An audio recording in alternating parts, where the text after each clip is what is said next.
Γεια σας, είμαι ο Λάμπης Καραΐσκος και θα ήθελα να σας πω ότι κάνω αυτό το βίντεο για να σας ευχαριστήσω, αν και ο βλάκας χτες, ο τρελός, δεν πιστεύω να σας ευχαριστήσω όπως σας ευχαριστήσω εγώ. Πραγματικά έχω 14 subscribers και 684 προβολές. By the way, θέλω να σας ευχαριστήσω πάρα πολύ για την υποστήριξή σας, για τα like σας, για τα dislike σας που πιθανόν κάποιοι να κάνατε. Επίσης αυτή τη φορά θα ανεβάσω ένα πολύ γαμάτο gaming βίντεο. Θα το ανεβάσω σε 2 ή 3 ή 4 parts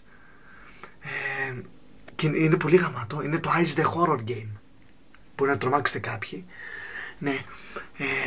Και επίσης έχω να σας πω ότι αν στο κανάλι μου, εκεί πέρα που λέτε εγγραφή και δίπλα λέει το κανάλι Λάμπης Καραΐσκος, να πατήσετε και να δείτε στα αγαπημένα της λίστας αναπαραγωγής που λέει, να πατήσετε το πρώτο βίντεο, όχι αυτό που δείχνω το ρομπότ, το άλλο το πάνω,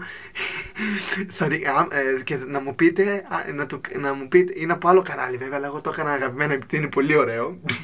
Είναι με ένα GIF το οποίο θα το δείτε τι κάνει. Και να μου πείτε μετά εσείς από το σχολείο, να μου πείτε αν σας άρεσε.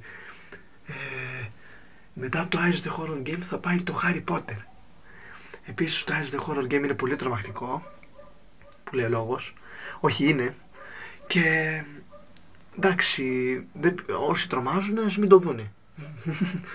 Λοιπόν, και πάλι σας ευχαριστώ, ειλικρινά σας ευχαριστώ. Σας ευχαριστώ πάρα πολύ για την υποστήριξή σας και για τα like σας και για τους subscribers και για τις προβολές. Και αυτά είχα να σας πω.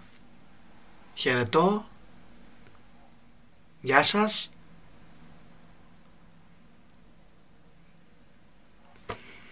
Γαμώτο. Ναι, άντε, γεια σας, άντε. Γεια σας παιδιά, φίλοι μου.